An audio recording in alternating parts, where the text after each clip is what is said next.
चलो चलो अब हम लोग चैप्टर नंबर 3 में कुछ आगे बड़े महत्वपूर्ण प्रश्न का अध्ययन करेंगे। अभी का जो टॉपिक मैं चलाने चल रहा हूँ, ये टॉपिक, इस टॉपिक को आप लोग बहुत अच्छे से, बहुत ध्यानपूर्वक, खूब मेहनत से, ध्यान से समझना, क्योंकि इस चैप्टर का सबसे महत्वपूर्ण टॉपिक है। अगर ये टॉपिक आपको समझ में आएगा तो इसी पर आधारित 4 नंबर का एक सवाल इस चैप्टर से पूछा जाता है और इस नियम का उपयोग आगे के चैप्टर में खूब अधिक प्रमाण में करना है। यहाँ पर देखना, हम लोग पढ़ेंगे आज किरचॉफ के प्रथम नियम को लिखो और सिद्ध करो। किरचॉफ वैज्ञानिक का नाम है, तो किसी किसी किताब में इनका नाम किरचॉफ भी लिखा है, तो किरचॉफ लिखा हुआ है या किरचॉफ लिखा हुआ है, दोनों का मतलब एक ही है। तो किरचॉफ नामक वैज्ञानिक ने 2 नियम दिया था, तो उनका पहला नियम हम लोग पढ़ेंगे। तो प्रथम नियम को लिखो और सिद्ध करो। तो देखना, किरचॉफ का प्रथम नियम। अच्छा, इनके प्रथम नियम को हम संधि का नियम भी कहते हैं। कौन सा नियम कहते हैं? संधि का नियम भी कहते हैं। अब इसकी परिभाषा है किसी जंक्शन या संधि। अब जंक्शन या संधि का मतलब क्या होता है? जैसे आप लोग रेलवे स्टेशन में भी देखे होंगे ना, कहते हैं अहमदाबाद जंक्शन। अहमदाबाद जंक्शन का मतलब अहमदाबाद रेलवे स्टेशन पर किसी एक स्थान पर कई रास्ते आकर मिलते हो तो उसी स्थान को जंक्शन कहा जाता है। उसी जंक्शन को हिंदी में संधि भी कहा जाता है। तो वही चीज देखना, किसी जंक्शन पर जमा होने वाली विद्युत धाराओं का बीजगणितीय योगफल शून्य होता है। विद्युत धाराओं का कौन सा? बीजगणितीय योग। अब बीजगणितीय योग का मतलब विद्युत धारा का चिन्ह ध्यानपूर्वक प्लस प्लस में, माइनस माइनस में, इसलिए बीजगणितीय शब्द लगा है। बीजगणितीय का मतलब धनात्मक विद्युत धारा धनात्मक रहेगी, ऋणात्मक विद्युत धारा ऋणात्मक रहेगी। अब क्वेश्चन ये उठेगा कैसे हम धन और ऋण समझेंगे, वो जब मैं भी आपको सिद्ध करके दिखाऊंगा तो आपको समझ में आएगा। जैसे यहाँ पर अभी देखना, कुल विद्युत धाराओं का बीजगणितीय योगफल क्या होता है? शून्य होता है, अर्थात सिग्मा आई इक्वल्स टू 0। यहाँ पर देखना, एक आकृति में बनाया हूं। इस आकृति में जंक्शन O है। अब जंक्शन O की ओर आने वाली विद्युत धारा कौन कौन है? I1 है, I2 है और I5 है। और जंक्शन O से दूर जाने वाली विद्युत धारा कौन कौन है? I3 है, I4 है। ठीक है, तो यहाँ पर देखना, आकृति में एक संधि O दर्शाया गया है जिसमें विद्युत धारा I1, I2 तथा I5 संधि O की ओर आ रही है तथा I3, I4 संधि से दूर जा रही है। अब आवेश संरक्षण के नियम से, संधि की ओर जितना आवेश आएगा संधि से उतना ही आवेश दूर जाएगा, क्योंकि आवेश को ना तो बनाया जा सकता है ना तो बिगाड़ा जा सकता है, वह एक रूप से दूसरे रूप में बदलता है। अर्थात जितना आवेश O पर आएगा उतना ही आवेश O से दूर जाएगा। तो O की ओर आने वाला जो आवेश बराबर जाने वाला आवेश। अब आने वाला आवेश कौन कौन होगा? देखना, आने वाली धारा कौन कौन है? I1 है, I2 है, I5 है। तो आने वाला आवेश Q1, Q2 और Q5 होगा। अब जाने वाली विद्युत धारा कौन कौन है? I4, I3। तो जाने वाला आवेश Q3 और Q4। तो वही Q1 plus Q2 plus Q5 बराबर Q3 प्लस Q4। अब आप लोग जानते हैं Q बराबर IT होता है, तो यहाँ Q1 के स्थान पर I1T, Q2 के स्थान पर I2T, Q5 के स्थान पर I5T, Q3 के स्थान पर I3T, Q4 के स्थान पर I4T। अब यहां से T कॉमन ले लिया तो यहाँ I1 plus I2 plus I5, यहाँ T कॉमन ले लिया तो I3 प्लस I4। अब यहाँ दोनों पक्षों में T से T कैंसिल हो गया तो यहाँ क्या बचा? I1 plus I2 plus I5 बराबर यहाँ पर I3 प्लस I4। अब इसको इस साइड लाएंगे तो I1 plus I2 plus I5 minus I3 हो जाएगा, माइनस I4 हो जाएगा बराबर 0। यह इसको क्रम से लिखें, I1 प्लस I2, अब प्लस I3 माइनस में ब्रैकेट में माइनस का I3, फिर प्लस I4 माइनस में ब्रैकेट में माइनस का I4 प्लस I5 बराबर 0। तो इसका मतलब इसी को लिख देंगे सिग्मा I बराबर 0। तो ये सिग्मा I मतलब कि जो विद्युत धाराएं जंक्शन O पर आ रही हैं उनका बीजगणितीय योगफल शून्य है। तो इसका मतलब जंक्शन की ओर जो धारा आती है वो धन धारा लिया जाता है और जंक्शन से जो दूर धारा जाती है उसको ऋणात्मक धारा लिखा जाता है। तो जंक्शन की ओर आने वाली विद्युत धारा यहाँ पर कौन कौन है? I1, I2, I5। तो I1, I2, I5 धनात्मक है और जंक्शन से दूर जाने वाली विद्युत धारा कौन कौन है?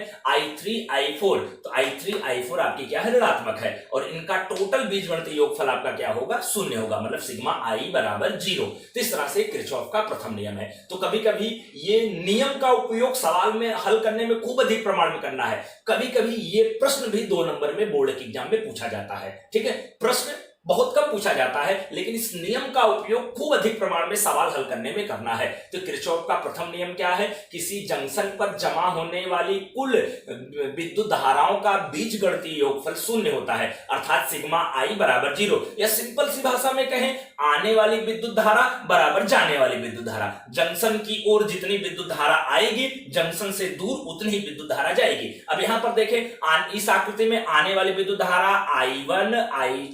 I1, I2 और I5 है, और जाने वाली विद्युत धारा कौन कौन है? I3, I4 है। इसका मतलब आने वाली बराबर जाने वाली, मतलब I1 plus I2 plus I5 बराबर I3 प्लस I4। इस तरह से डायरेक्ट सूत्र का उपयोग करके हमको सवाल हल करना रहेगा।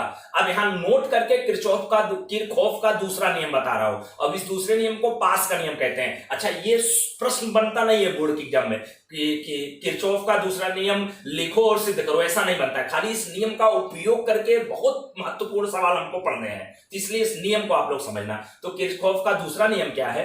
किसी बंद परिपथ में प्रतिरोध तथा उसके संगत प्रवाहित धाराओं के गुणनफल का बीजगणितीय योग, मतलब कोई बंद परिपथ है, उसमें जो प्रतिरोध है, उस प्रतिरोध के अंदर जो विद्युत धारा बह रही है, उन दोनों के गुणनफलों का बीजगणितीय योग, क्योंकि एक प्रतिरोध नहीं होंगे, एक से ज्यादा होंगे, तो उनका बीजगणितीय योग। बीजगणितीय योग का मतलब प्लस माइनस का चिन्ह ध्यान रखना है। बीजगणितीय योग परिपथ में रहे विद्युत सेलों के ईएमएफओं के बीजगणितीय योगफल के बराबर होता है। मतलब उस परिपथ में जो विद्युत सेल लगे हैं, उनका जो ईएमएफ होता है, उनके बीजगणितीय योगफल के बराबर होता है। मतलब उनका भी बीजगणितीय योगफल का मतलब उनमें भी प्लस माइनस का चिन्ह ध्यान रखना है। तो प्लस और माइनस का चिन्ह कैसे ध्यान रखा जाता है? जब परिपथ में हम अप्लाई करेंगे तो आपको समझ में आएगा। यहां पर देखना, प्रतिरोध और विद्युत धाराओं के गुणनफलों का बीजगणितीय योग, मतलब सिग्मा IR उनके ईएमएफओं के बीजगणितीय योगफल के बराबर होता है, बराबर सिग्मा एप्साई। तो इसको देखना कैसे परिपथ में अप्लाई करते हैं। तो यहां पर मैं एक परिपथ बना दिया हूं। यहां पर ये प्रतिरोध R1 है, विद्युत धारा इस तरह से एरो के द्वारा जा रहा है।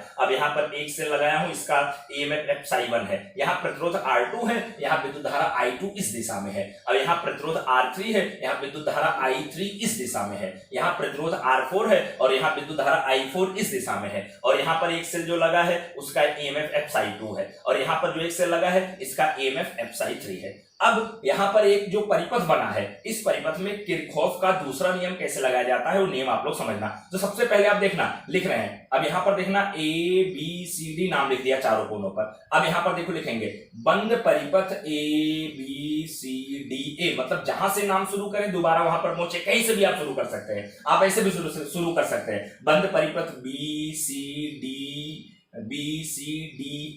में, या बंद परिपथ CDABCD में, या बंद परिपथ DCBAD में, उल्टा सीधा चाहे जिस तरह से आप जा सकते हैं, लेकिन जहां से शुरू करें नाम वहीं पर पहुंचे। तो मैं सीधे नाम से शुरू किया हूं। देखना, बंद परिपथ ABCDA में किरचॉफ का दूसरा नियम अप्लाई करने पर, तो विशेष तौर पे जो नाम लिखे हैं उसी के अनुसार आपको आगे पढ़ना है। यहां बंद परिपथ में क्या लिखा हूं? AB, मतलब A से B की ओर जाना है। अब हम A से जब B की ओर जा रहे हैं, तो जैसे A से B की ओर बढ़ना शुरू किया, यहां पहला प्रतिरोध मिला R1। देख रहे, अब इस R1 के अंदर विद्युत धारा कौन सी प्रवाहित हो रही है? I1। अब देखना, हम जा रहे हैं A से B की ओर, यहां बंद परिपथ का नाम क्या है? AB। हम A से B की ओर जा रहे हैं, जिस तरफ हम जा रहे हैं विद्युत धारा जो I1 है उसकी दिशा उसी ओर है। तो जिस तरफ बंद परिपथ का नाम लिखे हो, जिस क्रम में हम आगे बढ़े, अगर विद्युत धारा उसी दिशा में हो तो उसको ऋणात्मक लिखा जाता है। अगर विद्युत धारा उसके विपरीत दिशा में हो तो उसको धनात्मक लिखते हैं। यहां पहला प्रतिरोध R1 मिला है और विद्युत धारा बंद परिपथ के नाम की ओर जा रहा है, तो यहां पर माइनस लिखेंगे और इन दोनों का गुणा करके लिखना है, तो माइनस I1 R1। अब इसी क्रम में आगे बढ़ेंगे। अब प्रतिरोध देखो, पहले प्रतिरोध ही ध्यान देना है, इसी क्रम में आगे बढ़ेंगे। अब प्रतिरोध R2 मिला और विद्युत धारा इस दिशा में आ रहा है, हमको A से B की ओर जाना है, मतलब हम यूं जा रहे हैं लेकिन विद्युत धारा इसमें यूं दिशा में आ रही है। इसका मतलब हम जिस दिशा में जा रहे हैं उसकी विपरीत दिशा में विद्युत धारा आ रही है। यहां पर प्लस का चिन्ह लिखेंगे, प्लस I2 R2। यहां पर प्लस क्या लिखेंगे? I2 R2। यहां प्रतिरोध R2 है। फिर उसके बाद AB, अब B से C में कोई प्रतिरोध नहीं। अब C से D की ओर बढ़ेंगे तो ये प्रतिरोध देखो आ रहा है। अब C से D की ओर आने पर प्रतिरोध R3 मिल रहा है, हमको C से D की ओर आना है, इस तरफ आना है। और विद्युत देखना, R3 में विद्युत धारा इस दिशा में बह रही है, हमको आना इस दिशा में है। हम जिस दिशा में आ रहे हैं उसके विपरीत दिशा में विद्युत धारा देखो I3 जा रही है, इसलिए यहां प्लस का चिन्ह आएगा। यहां विद्युत धारा I3 इंटू प्रतिरोध R3, तो I3 R3। फिर उसके बाद देखना, इसी क्रम में आगे बढ़ते हुए अब प्रतिरोध R4 आ रहा है और यहां पर विद्युत धारा I4 है। हम देखो C से D की ओर आ रहे हैं और I4 धारा विपरीत दिशा में देखो है, इसका मतलब यहां पर आएगा प्लस I4 R4।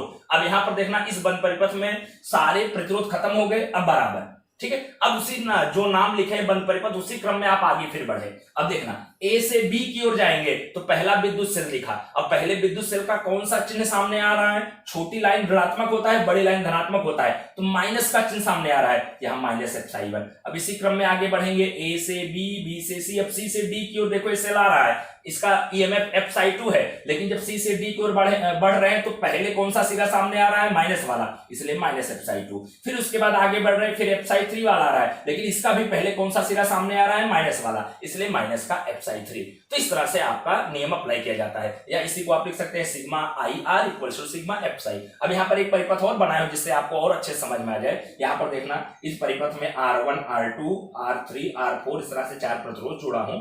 R1 में प्रवाहित होने वाली विद्युत धारा I1 है, R2 में प्रवाहित होने वाली विद्युत धारा I2 है, R3 में प्रवाहित होने वाली विद्युत धारा I3 है, R4 में प्रवाहित होने वाली विद्युत धारा I4 है। और यहाँ पर देखना 3 सेल लगे, एप्साई1, एप्साई2 और एप्साई3 ईएमएफ वाले। अब यहाँ पर देखना बंद परिपथ, अब यहाँ पर देखना एक ही बंद परिपथ है, यहाँ कुल 3 प्रकार के बंद परिपथ मिल सकते हैं। एक देखना ऊपर वाला आयत या ऊपर वाला चौरस, एक नीचे वाला चौरस, एक पूरा अपने ले सकते हैं। इस तरह से 3 परिपथ हो सकते हैं। किसी भी परिपथ में सवाल सूत्र अप्लाई करके सवाल हल कर सकते हैं। सवाल किस सिचुएशन के आधार पर अप्लाई किया जाता है, लेकिन यहाँ तीनों में कैसे अप्लाई करेंगे वो मैं देखो बता रहा हूं आप लोगों को। सबसे पहले मैं ऊपर वाले चौरस में बता रहा हूं, तो देखना बंद परिपथ A B C F A में, देखना A B C F A में किरचॉफ का दूसरा नियम लगाने पर, अब देखना A B C F A, A B C F A, अब इस बंद परिपथ में अप्लाई करेंगे। तो सबसे पहले हम ए से बी की ओर जा रहे हैं, तो प्रतिरोध R1 दिखा, इसमें विद्युत धारा I1 है,